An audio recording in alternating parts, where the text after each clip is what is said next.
Thank you very much. We very much appreciate the attention. Today's a big day in that we had a G7, and President Macron was a very special man in my book. We were together, we did it together, and I think a lot of progress has been made. We've had some very good talks with Russia. We've had some very good talks with others, and we're trying to get the war ended with Russia and Ukraine, and I think we've come a long way in a short period of weeks. And the President's been very helpful also. And we're also talking about trade, various trade deals that we will be doing with France, and we'll be discussing a little bit further. Then we'll have a press conference later on. You can ask some questions.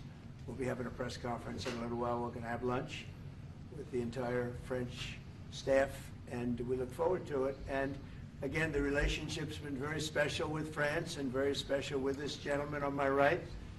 And we look forward to keeping that going for a long period of time. Thank you very much. Thank you. Thank you, Mr. President. Thank you.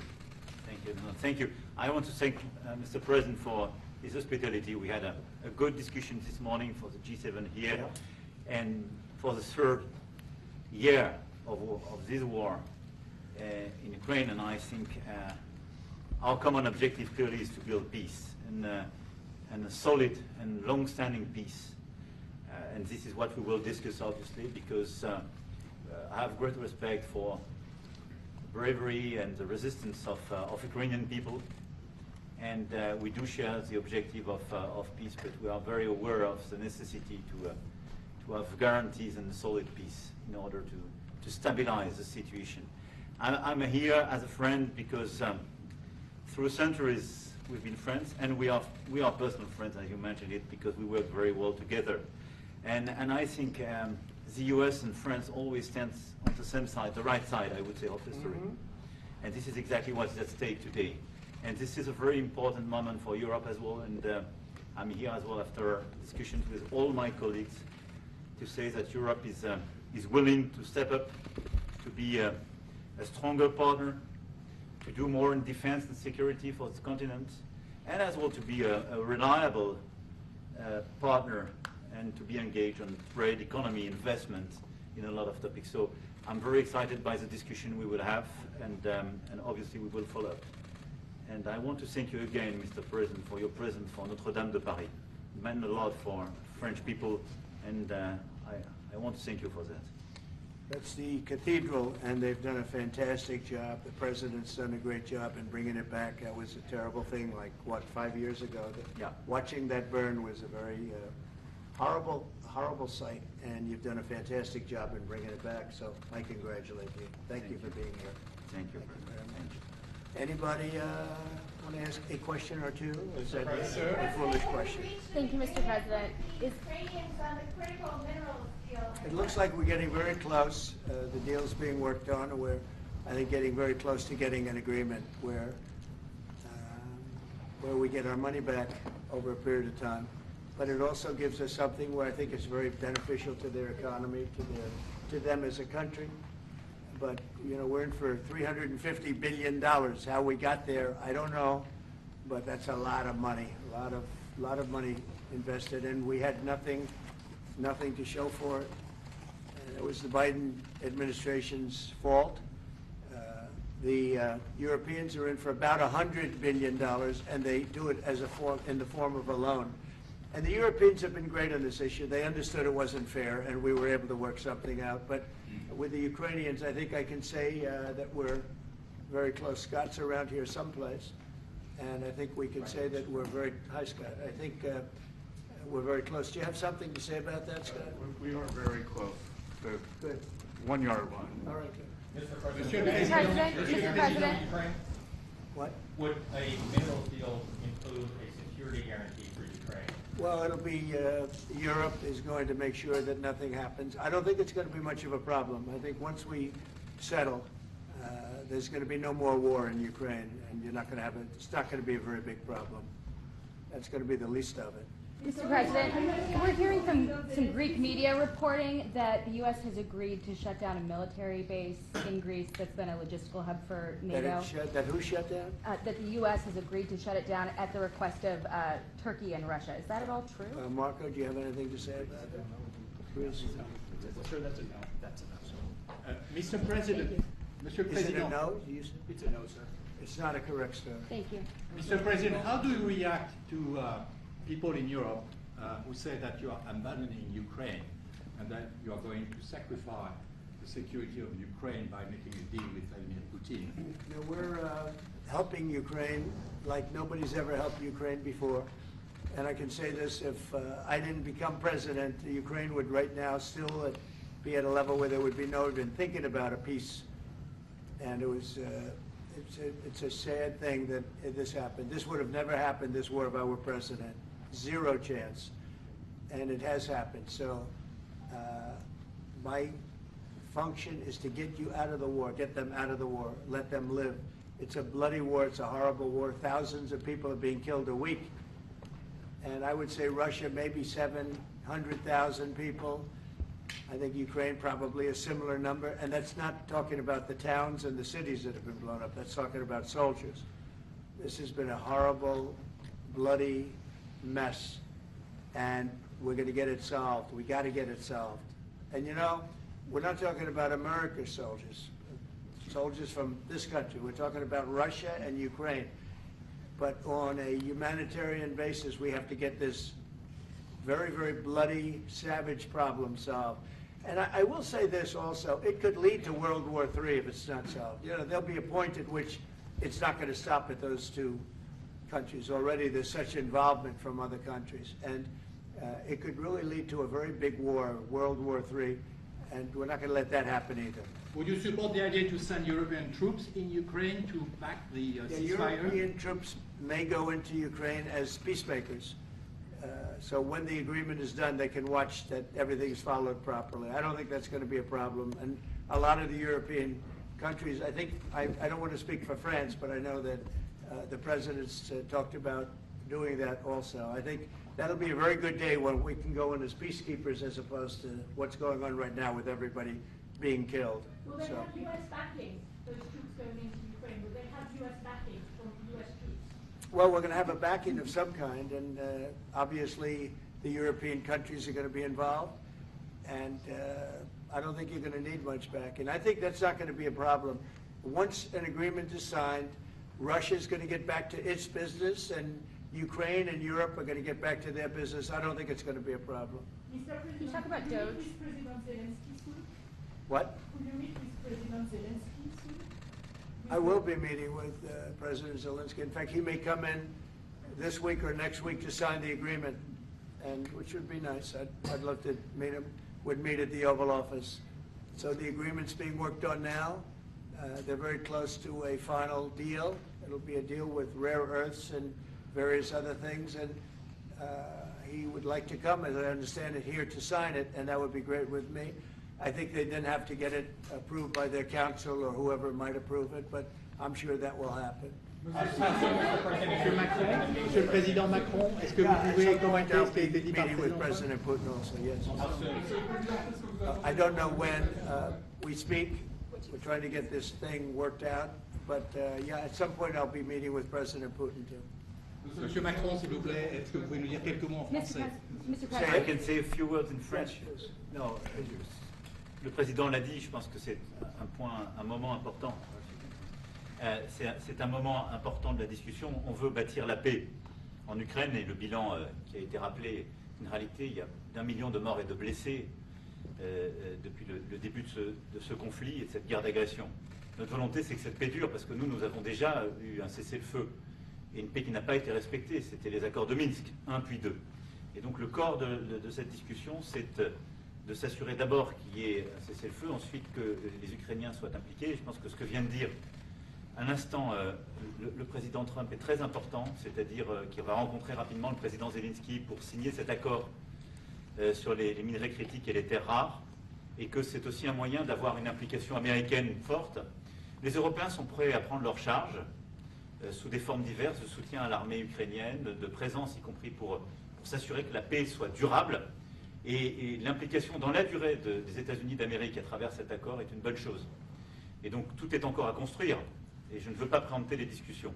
Mais nous partageons le même objectif. Et ce qu'on a discuté ce matin, pendant 1 heure après la visioconférence ensemble, et ce qu'on va continuer de travailler, et sont pour moi des bonnes avancées. Et l'annonce de... Est-ce que l'intégrité territoriale de l'Ukraine est encore un objectif I've already crédible? spoken about this just a moment ago. This is exactly what we want to do. We want to build peace with Ukraine. As President Trump mentioned, there are already 1 million dead and wounded in Ukraine since the war began. We had a ceasefire in the past that was not respected. This was under the Minsk Agreements 1 and 2. President Trump, as he said, will be meeting with President Zelensky to sign a deal on rare earths. And we are pleased to see this very strong American involvement. Europe, of course, also stands ready to support Ukraine in various ways, supporting its military. And we don't want to preempt any sort of discussions that are currently underway, but we do share the same objective of building this lasting peace. I just want to tell you a little story. So we were at the Eiffel Tower having dinner with your wonderful wife and with my wonderful wife, and we came out and he started speaking the French deal.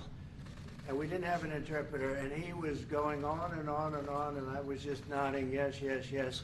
And he really sold me out, because I got back the next day and I read the papers. I said, that's not what we said.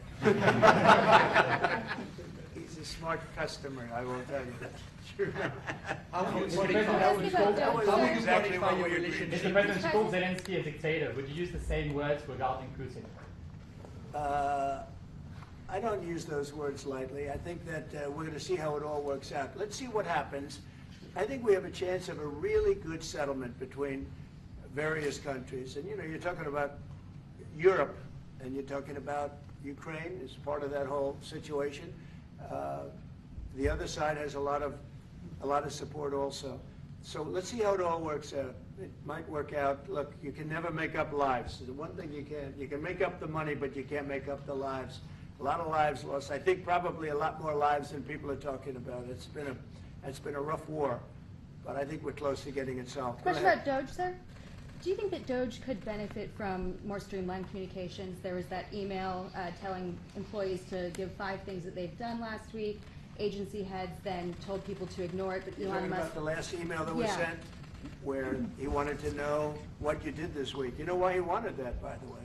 I thought it was great, because we have people that don't show up to work and nobody even knows if they work for the government. So by asking the question, tell us what you did this week, what he's doing is saying, are you actually working?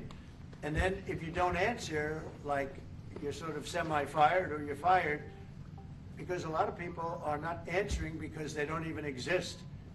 They're trying to find, that's how badly various parts of our government were run by, and especially by this last group. So what they're doing is they're trying to find out who's working for the government. Are we paying other people that aren't working? And, you know, where's all that, where's the money going? We have found hundreds of billions of dollars of fraud so far, and we've just started. We're actually going to Fort Knox to see if the gold is there, because maybe somebody stole the gold. Tons of gold. Some of the agencies... So I think it was actually, there was a lot of genius in sending it. We're trying to find out if people are working. And so we're sending a letter to people, please tell us what you did last week. If people don't respond, it's very possible that there is no such person or they're not working. Some of the agency heads instructed their employees not to respond because they were waiting on further guidance, but Elon Musk's tweet said a failure to respond would be taken as a resignation, so there's been a disconnect in communications. Yeah. Are you concerned at all about Only, that? no. That was done in a friendly manner. Only things such as perhaps Marco at State Department, where they have very confidential things, or the FBI, where they're working on confidential things. And they don't mean that in any way combatively with Elon. They're just saying there are some people that you don't want to really have them tell you what they're working on last week. But other than that, I think everyone thought it was a pretty ingenious idea. We have to find out where these people are. Who are they? And we said, if you don't respond, we assume you're not around. And that holds, that stands. And you're not getting paid anymore, too. So, you know, we're doing a real job. And we just had a poll come out, I guess the Harvard poll, saying that it's massively popular what we're doing. So. Mr. President, do you still believe in NATO, in the alliance between Europe and America in NATO? Are you going to go to NATO the is summit in June? very much involved in this. When I first got elected at the very beginning, first term, I got hundreds of billions of dollars put into NATO. NATO had no money because they hadn't paid for years. And I said, look, if you don't pay, we're not going to be a part of NATO. We're not going to protect. We're not going to do what we're supposed to do. And we took in hundreds of billions of dollars into NATO. No, NATO is a good thing if it's done properly and if it's used properly. Mr. President, in these days you speak a lot about the tariff in Canada, in Mexico, and in Europe. I want to know what is your idea about Italy, if you want to make the same thing. What? Can you talk up a little louder? In these days. No, louder. Can you talk a little louder? You have a beautiful voice, but you're not. In these days you speak. Where are you from? Italy. From Italy. Oh, I love Italy. Go ahead. I want to know if you have the same idea with Italy about tariff. Well, look, I love Italy, and Italy is a very important nation. We have a wonderful woman as your leader, and she was on the conversation today, one that we had, the G7. And no, I think Italy is doing very well. I think Italy's got very strong leadership with Georgia. Monsieur le Président, qu'est-ce que vous répondez au président Trump qui a dit que les Français et les Britanniques n'avaient pas... Any other questions over here? Yes, ma'am.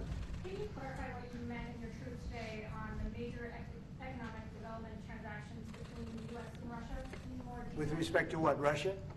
In solving a peace deal, you said there will be major economic development transactions which will take place between the United States and Russia. Yeah, we're trying to do some economic development deals. They have a lot of things that we want, and we'll see. I mean, I don't know if that will come to fruition, but we'd love to be able to do that if we could. You know, they have massive rare earth. It's a very large, it's actually the largest in terms of land. It's by far the largest country. And they have very valuable things that we could use, and we have things that they could use, and it would be very good if we could do that. I think it would be a very good thing for world peace and lasting peace. Well, I mean, our first, by far, our first thing that we want to do, the first element of the overall transaction is ending the war.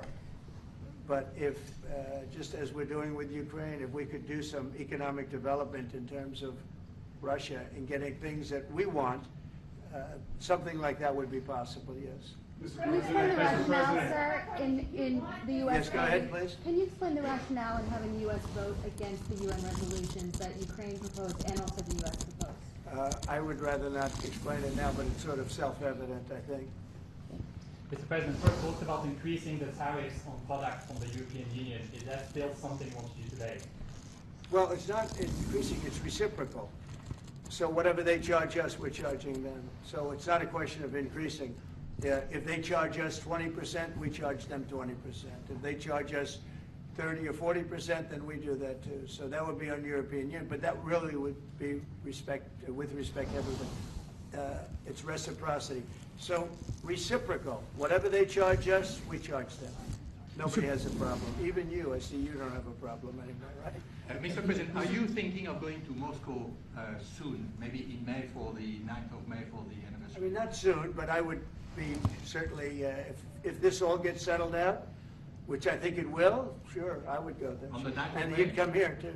On the 9th of May on the Red Square? I don't know the 9th of May, no, I don't. I think that's pretty soon. But no, at the appropriate time, I would go to Moscow. Monsieur le Président, est-ce que l'envoi de troupes françaises ou européennes est envisagé en Ukraine? Within weeks. Yeah, I think so, right? Don't you think so? I'd like to ask, I think we could end it within weeks if we're smart. If we're not smart, it'll keep going and we'll keep losing young, beautiful people that shouldn't be dying. And we don't want that. And remember what I said, this could escalate into a third world war. And we don't want that either.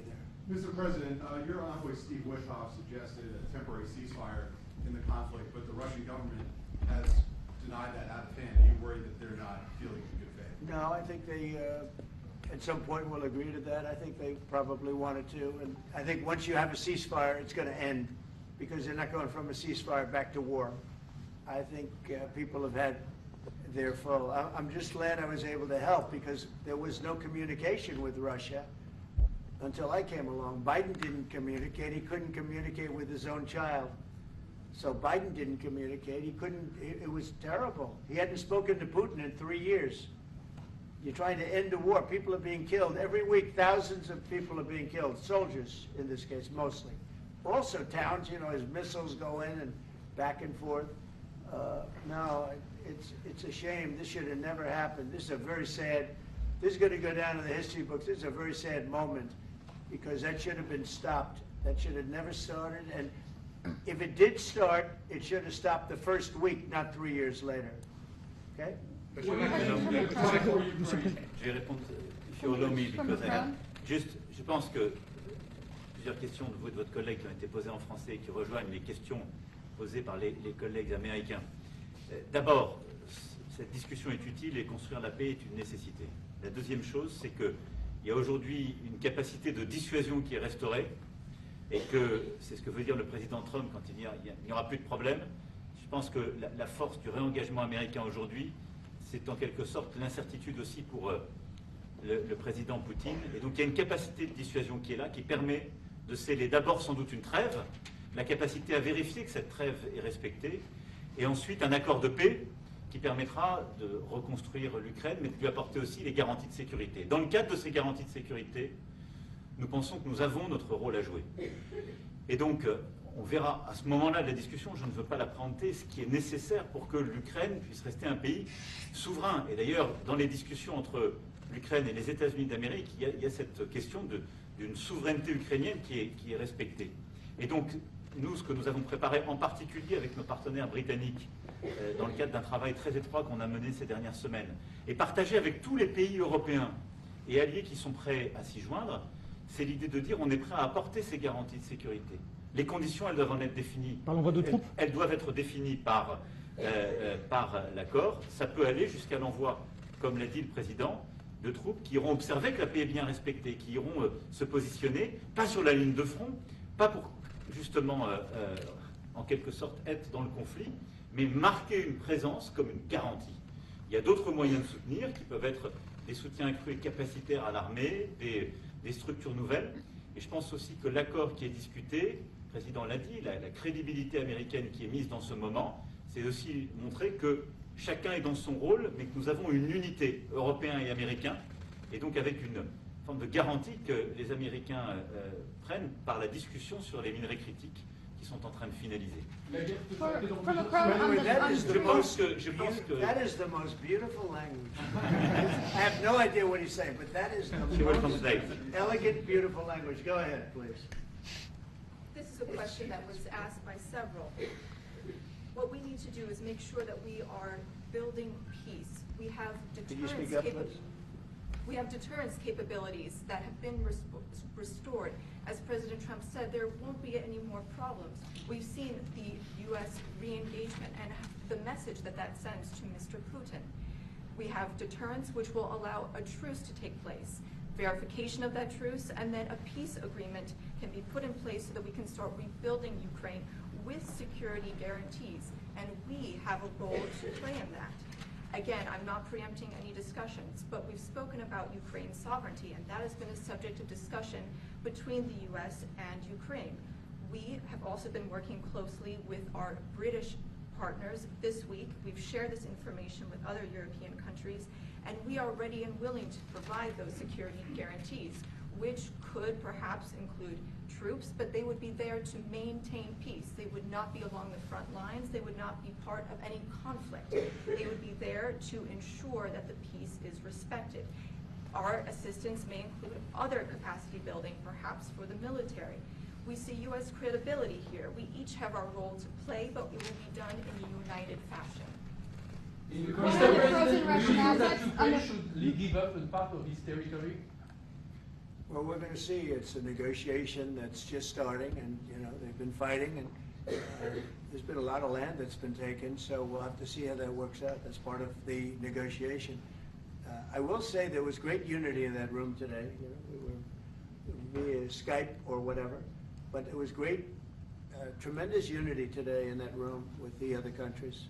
Ukraine wants France to going take to- the territories back. Can they take it back? What they lost in the past years? That's not an easy thing to do, is it, right? It's not an easy, just asking whether or not you can take back the land that they lost. And I say that, yeah, perhaps some of it, yeah, I hope so. But that's not an easy thing to do.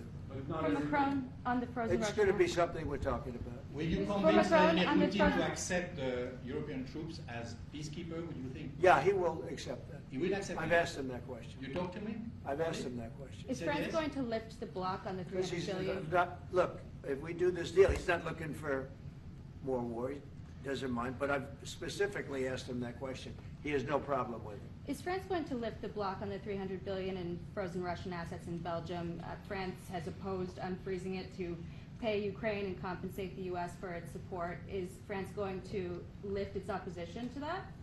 This is, I mean, we speak about frozen assets. We already used them to back precisely the loans negotiated at the G7. And it's part of the sanctions, so it will depend on the follow-up of the discussions. But clearly, we respect international law. It's just frozen assets now. You can take the proceeds of the frozen assets, but you cannot take the assets themselves because it's not respecting international law, and we want to respect international law. How is one different than the other? If you can take the proceeds from it, how can you not take Because the it's assets? very different. You keep the assets, you take the proceeds because they are paralyzed in a certain way. You take the proceeds during the wartime, but you keep the assets, and it's part of the negotiation at the end of the war. Because, I mean, this war costed all of us a lot of money. And this is the responsibility of Russia, because the aggressor is Russia. Should the U.S. be compensated? So at the end of the day, this frozen asset should be part of the negotiation, all in all. Will France support the U.S. being compensated? I support the idea to have Ukraine first being compensated, because they are the ones who have lose a lot of their fellow citizens and being destroyed by this attack. Second, all of those who paid for could be compensated, but not by Ukraine, by Russia, because they were the one to aggress. Again, just so you understand, Europe is loaning the money to Ukraine. They get their money back. No, in fact, to be frank, we paid. We paid 60% of the total effort, and it was through, like the US, loans, guarantee, grants, and we provided real money, to be clear. We have 230 billion frozen assets in Europe, Russian assets, but this is not as a collateral of a loan, because this is not our belonging. So they are frozen. If at the end of the day, in the negotiation we will have with Russia, they're ready to give it to us, super. It will be loan at the end of the day, and Russia will have paid for that. If you This is my believe wish. that, it's okay with me. Mr. President, They get their money back, we don't, and now we do. But, you know, that's We will only fight fair. both. Mr. President, do you think Russia should be the one that pays everybody back? Are they the aggressors? Well, we're negotiating everything, and everything's on the table, and we'll see if we can get some land back, and we'll see about a lot of different things. And we're going to be making a little speech and say a few words in a little while. We're going to have another meeting, a luncheon meeting, and we'll see you in about 2 hours.